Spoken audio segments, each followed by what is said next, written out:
1856 का लखनऊ मतलब एक ऐसा साम्राज्य जिसकी जड़ें सदियों पुरानी हैं और उसे बिना एक भी बूंद खून बहाए उखाड़ फेंका जाता है। बिल्कुल, एकदम खामोशी से। हाँ, ईस्ट इंडिया कंपनी की फौज आती है, अवध के नवाब को बंदी बनाती है और पूरी की पूरी रियासत बिना लड़े घुटने टेक देती है। कोई बगावत नहीं होती, कोई तलवार नहीं खींचती। सही कहा।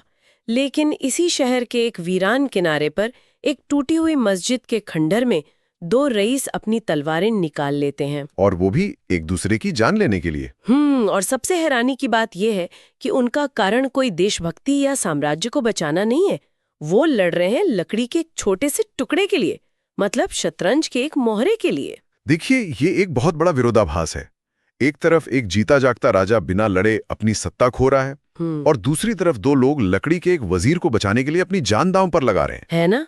ये वाकई किसी भी समाज के खोखलेपन को एकदम नंगा कर देता है। बिल्कुल सही बात है। तो द डीप डाइव की इस विस्तृत चर्चा में आज हम इसी विरोधाभास की तह तक जाएंगे।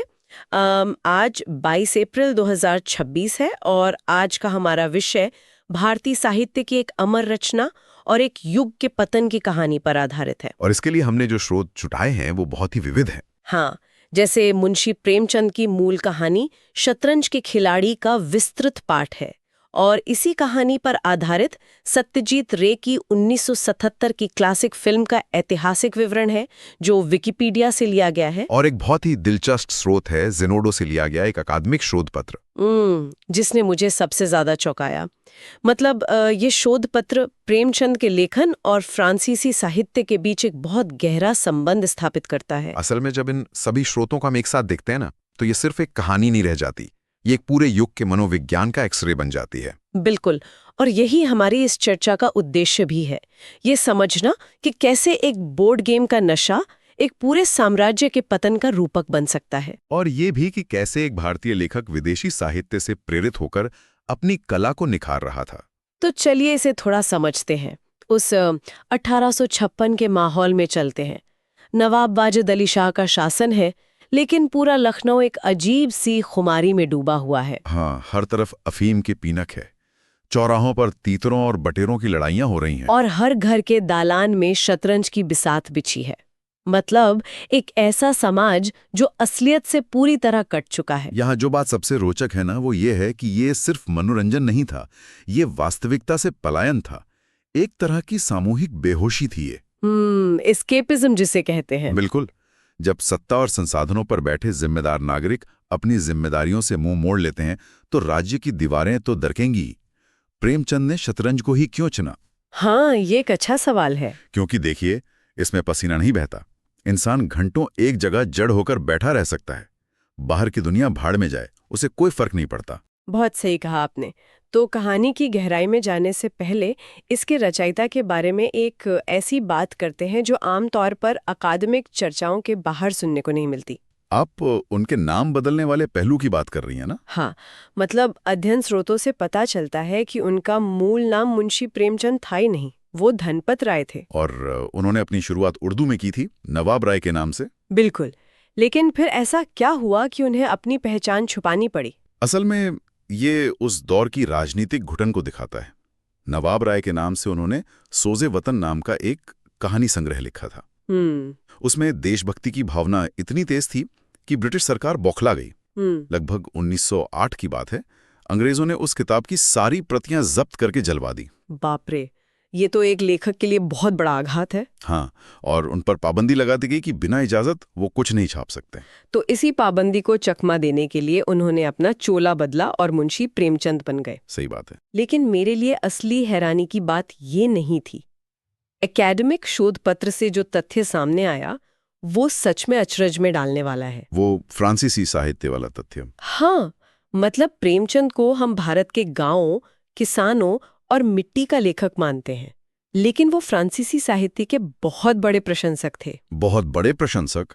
शोध पत्र तो साफ कहता है कि वो फ्रांसीसी कहानियों को अंग्रेजी साहित्य से कहीं बेहतर मानते थे। डिकेंस या हार्डी जैसे दिग्गजों से भी बेहतर। बिल्कुल।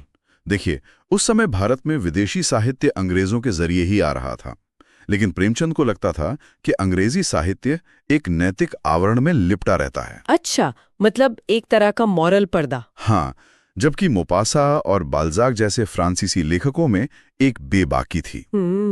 उन्होंने मानव स्वभाव और समाज के पाखंड को बहुत निर्ममता से उधेड़ा था। तो इसे थोड़ा और आसान भाषा में समझते हैं। ये फ्रांसीसी लेखक आखिर ऐसा क्या लिख रहे थे जिससे प्रेमचंद इतने प्रभावित हो गए? देखिए, बाल्जाक और मोपासा 19वीं सदी में रियलिज्म यानी यथार्थवाद के प्रवर्तक माने जाते हैं। वो राजा रानियों की परियों वाली कथाएं नहीं लिख रहे थे। हाँ, वो असली दुनिया की बात कर रहे थे। बिल्कुल। वो लिख रहे थे कि कैसे समाज में लालच पनपता है, कैसे अमीर गरीबों का शोषण करते हैं। प्रेमचंद भी भारतीय समाज के लिए यही करना चाहते थे। तो वो भारतीय साहित्य को आसमान से उतारकर जमीन पर लाना चाहते थे। एकदम सही। असली इंसानों की कमियों और समाज की कुरूपताओं के बीच। और इसके लिए उन्होंने अनुवाद भी किया। अध्ययन सामग्री में जिक्र है कि उन्होंने अनातोल फ्रांस के उपन्यास थाइस का हिंदी में अहंकार नाम से अनुवाद किया। हाँ, और मॉरिस मातरलैंक के नाटक का शबे-तार नाम से अनुवाद किया। लेकिन यहाँ एक पेंच है, मतलब प्रेमचंद को तो फ्रांसीसी भाषा आती ही नहीं थी ना। यही तो अनुवाद के इस पूरे मामले का सबसे दिलचस्प हिस्सा है। चूंकि उन्हें फ्रेंच नहीं आती थी, इसलिए उन्होंने एक सेतु भाषा का इस्तेमाल किया। मतलब ब्रिज लैंग्वेज। हाँ, अंग्रेजी अनुवादों को पढ़ा और फिर उस अंग्रेजी से हिंदी में अनुवाद किया। इसे एक इनडायरेक्ट ट्रांसलेशन कहते हैं। ये तो कुछ उस टेलीफोन गेम जैसा हो गया, जहां एक ने फ्रेंच से अंग्रेजी में कुछ समझा और प्रेमचंद ने अंग्रेजी से हिंदी में कुछ और बना दिया। ऐसा लग सकता है। तो क्या इस तरह एक भाषा से दूसरी और दूसरी से तीसरी भाषा तक पहुंचते पहुंचते उस रचना का असली यथार्थवाद खो नहीं जाता? मतलब क्या ये मौलिकता के साथ खिलवाड़ नहीं है? ये बिल्कुल वैसा ही है जैसे हम कोई बेहतरीन यूरोपीय फिल्म अंग्रेजी सबटाइटल्स के साथ देखते हैं। ये बहुत अच्छी उपमा है। भले ही भाषा सीधे समझ ना आए, लेकिन उसकी आत्मा तो हम तक पहुंची जाती है। साहित्य सिर्फ शब्दों का गणित नहीं है।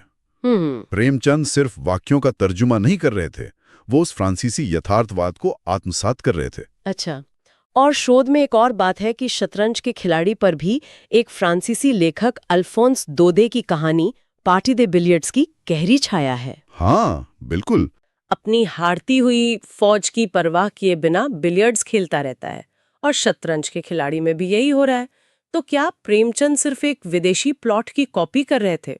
देखिए, इसे कॉपी कहना या नकल कहना उनकी प्रतिभा को कम आंकना होगा। प्रभाव ग्रहण करना और नकल करने में बहुत अंतर है। कैसे? अगर एक चित्रकार किसी दूसरे देश के चित्रकार से रंग मिलाने की तकनीक सीख ले, तो उसकी पेंटिंग चोरी की नहीं हो जाती? सही बात है। प्रेमचंद ने अकर्मण्यता का मूल विचार लिया हो सकता है कि सत्ता में बैठे लोग संकट के समय खेल में डूब जाते हैं, लेकिन उन्होंने इसे 1856 के लखनऊ के साँचे में जिस तरह ढाला, वो पूरी तरह मौलिक है। हाँ, अवध की नजाकत, जागीरदारों की मानसिकता, ये सब तो विशुद्ध भारतीय था। बिल्कुल। उसमें बस बाल्जाक की तीक्ष्णता और मोपासां की गहराई का तड़का था। तो अब इस तस्वीर के मुख्य किरदारों पर आते हैं। कहानी में दो मुख्य पात्र हैं, मीर रोशन अली और मिर्जा सज्जाद अली।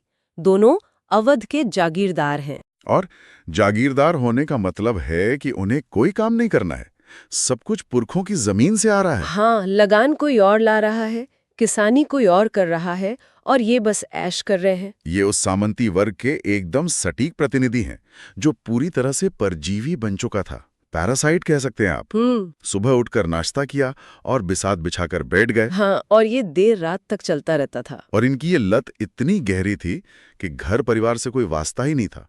स्रोतों में इनकी घरेलू स्थितियों का वर्णन बहुत ही मजेदार भी है और त्रासद भी। हाँ, मिर्जा की बेगम का ही वाकया ले लीजिए। बिल्कुल। मतलब एक दिन बेगम के सिर में भयंकर दर्द होता है और वो मिर्जा को हकीम से दवा लाने के लिए बुलाती हैं। लेकिन मिर्जा शतरंज में इतने मगन हैं कि कहते हैं बस ये बाजी खत्म होने वाली है। और जब वो नहीं जाते तो बेगम का गुस्सा 7वें आसमान पर पहुंच जाता है। हाँ, वो सीधे बैठक में जाती हैं और पूरी बिसात ही उलट देती हैं, मोहरे घर के बाहर फेंक देती हैं और कमरा अंदर से बंद कर लेती हैं। ये दृश्य नाटकीय जरूर लगता है, लेकिन सोचिए, एक पत्नी अपने पति का ध्यान खींचने के लिए लकड़ी के मोहरों से लड़ रही है। बहुत ही दुखद मनोविज्ञान है इसके पीछे। और दूसरी तरफ मीर साहब की बेगम का मामला तो और भी उलझा हुआ है। वो कैसे? मूल कहानी में लिखा है कि मीर साहब की बेगम शुरुआत में बहुत खुश थीं कि उनके पति सारा दिन मिर्जा के घर पड़े रहते हैं। अच्छा, क्योंकि इससे उन्हें घर में अपनी मर्जी चलाने की आजादी मिल जाती थी। हाँ, और पाठ के अनुसार अपने निजी संबंधों को छिपाने की आजादी भी। देखिए, यहाँ प्रेमचंद समाज के खोखलेपन का एक और स्तर उघाड़ रहे हैं। जो वर्ग समाज का नेतृत्व करने का दावा करता है, उसके घर की बुनियाद में ही इतनी सड़ांध है। पति शतरंज में भाग रहा है और पत्नी उस गैर मौजूदगी का फायदा उठा रही है। लेकिन जब मिर्जा के घर से वो बेदखल हो जाते हैं और महफिल मीर साहब के घर जमने लगती है, तो बेगम की सारी आजादी छिन जाती है। हाँ, फिर वो भी परेशान होकर ताना मारती हैं कि नवाब की फौज आ रही है और ये लोग दिन भर शतरंज खेलते हैं। तो घरेलू मोर्चों पर हारने के बाद वो दोनों क्या करते हैं? वो गोमती नदी के पार एक वीरान पुरानी मस्जिद के खंडर को अपना अड्डा बना लेते हैं, जहाँ कोई उन्हें टोकने वाला नहीं है। लेकिन यहाँ बात बहुत दिलचस्प हो जाती है। बाहर से देखने पर ये बस दो आलसी कामचोर दोस्त लगते हैं जो खेल के नशे में डूबे हैं। क्या ये सच में उस पूरी सदी के पतन का रूपक है, या हम कुछ ज्यादा ही अर्थ निकाल रहे हैं? नहीं, हम ज्यादा अर्थ नहीं निकाल रहे हैं। उनका उस खंडर में जाना कोई सामान्य घटना नहीं है। वो मस्जिद जो कभी इबादत की जगह थी, अब खंडर है। ये खुद अवध के पतन का प्रतीक है। और जागीरदार का काम क्या था? राजा को कर देना और उसके लिए लड़ना। और ये दोनों राजा और समाज से पूरी तरह कट चुके हैं। बिल्कुल। उनका ये व्यक्तिगत आलस्य असल में उस दौर की राष्ट्रीय चेतना के अभाव का रूपक है। जब एक पूरा वर्ग सिर्फ अपनी विलासिता में डूब जाए तो समाज अंदर से ही ढहने लगता है। और यहीं पर कहानी अपने चरम बिंदु यानी क्लाइमैक्स पर पहुंचती है। साल है 1856। ईस्ट इंडिया कंपनी अवध पर कुशासन का बहाना बनाकर कब्जा करने आ रही है। नवाब वाजिद अली शाह के पास फौज थी, लेकिन जब अंग्रेज अफसर उन्हें बंदी बनाने आते हैं तो एक गोली नहीं चलती। वाजिद अली शाह चुपचाप आत्मसमर्पण कर देते हैं। मतलब इतने बड़े साम्राज्य का बिना खून बहे पतन होना इतिहास में कम ही दिखता है। ये बहुत ही शर्मनाक पल था। जिस राज्य की संस्कृति की मिसालें दी जाती थी, वो बिना प्रतिरोध के नीलाम हो गया। वाजिद अली शाह को कलकत्ता निर्वासित किया जा रहा है और पूरी जनता खामोश तमाशा देख रही है। लेकिन इस खामोश तमाशे के बीच हमारे वो दोनों जागीरदार क्या कर रहे हैं? वो गोमती पार उसी खंडहर में शतरंज खेल रहे हैं। हाँ, जब अंग्रेजी फौज नवाब को बंदी बनाकर वहां से गुजरती है तो वो सिर्फ इतना कहते हैं कि नवाब साहब बेचारे रो रहे होंगे, और उनका ध्यान वापस अपनी शतरंज की बिसात पर चला जाता है। उन्हें अपने असली राजा के पकड़े जाने का कोई दुख नहीं है। इस संवेदनहीनता से ज्यादा छुपने वाला यथार्थ और क्या हो सकता है? लेकिन कहानी यहाँ खत्म नहीं होती। यहीं पर साहित्य और सिनेमा का वो बड़ा अंतर सामने आता है। पहले किताब के अंत की बात करते हैं। हाँ, नवाब के जाने के कुछ ही देर बाद शतरंज के एक मोहरे वजीर को लेकर दोनों में विवाद हो जाता है। और विवाद इतना बढ़ता है कि दोनों अपनी हैसियत और खानदान पर ताने कसने लगते हैं। बात यहाँ तक बिगड़ती है कि दोनों तलवारें निकाल लेते हैं और एक मोहरे के लिए लड़कर जान दे देते हैं। प्रेमचंद ने लिखा है कि उनके अंदर वीरता थी, बस वो गलत जगह इस्तेमाल हुई। मतलब असली दुनिया में देश के लिए नहीं लड़े, लेकिन छोटी सी बिसात के अहम के लिए मर मिटे। लेकिन 1977 की सत्यजीत रे की फिल्म में अंत बिल्कुल अलग है। फिल्म में मीर मिर्जा पर पिस्तौल से गोली चलाता है, लेकिन उसे मारता नहीं है, वो जानबूझकर चूक जाता है। बिल्कुल। और अंत में नवाब के जाने के बाद रात के अंधेरे में वो फिर से छिपकर खेलना शुरू कर देते हैं। मिर्जा कहता है, हमें अपने चेहरे छिपाने के लिए अंधेरे की जरूरत है।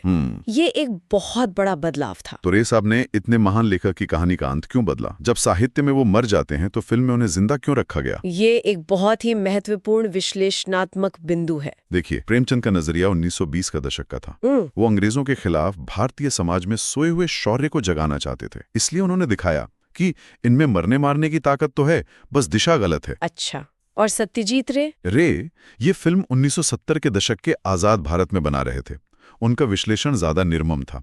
वो ये दिखाना चाहते थे कि ये वर्ग इतना कायर था कि इनमें आपस में लड़कर मरने की भी हिम्मत नहीं थी। बाप रे, मतलब उनकी नस नस में कायरता भर चुकी थी। बिल्कुल। वो सच्चाई से भागकर अंधेरे में छिप गए।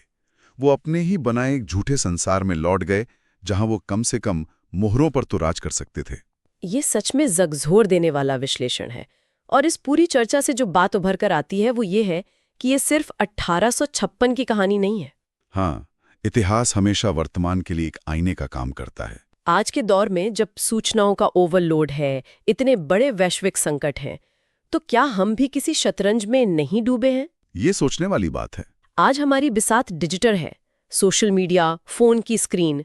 क्या हम इनमें डूबकर अपनी जिम्मेदारियों से मुंह तो नहीं मोड़ रहे हैं? जब भी समाज का कोई जागरूक व्यक्ति असलियत से घबराकर आभासी दुनिया में छिप जाता है, तो वहां मीर और मिर्जा फिर से जन्म ले लेते हैं। पलायन का माध्यम बदल सकता है, पर मानसिकता वही है। तो इस चर्चा को हम एक नए सवाल के साथ खत्म करते हैं। जरा सोचिए, मीर और मिर्जा ने अपने असली राजा को बचाने के लिए हथियार नहीं उठाए, लेकिन शतरंज के वजीर के लिए अपनी जान दे दी, या अंधेरे में छिप गए। बिल्कुल। क्या ऐसा इसलिए था क्योंकि वास्तविक दुनिया में उनका कोई नियंत्रण नहीं बचा था और वो 64 खानों की बिसात ही एकमात्र ऐसी जगह थी जहां उन्हें लगता था कि वे अभी भी सत्ता में हैं? ये बहुत ही गहरा सवाल है। इसी विचार के साथ श्रोताओं को सोचने के लिए छोड़ते हैं। द डीप डाइव की इस चर्चा को यहीं विराम देते हैं।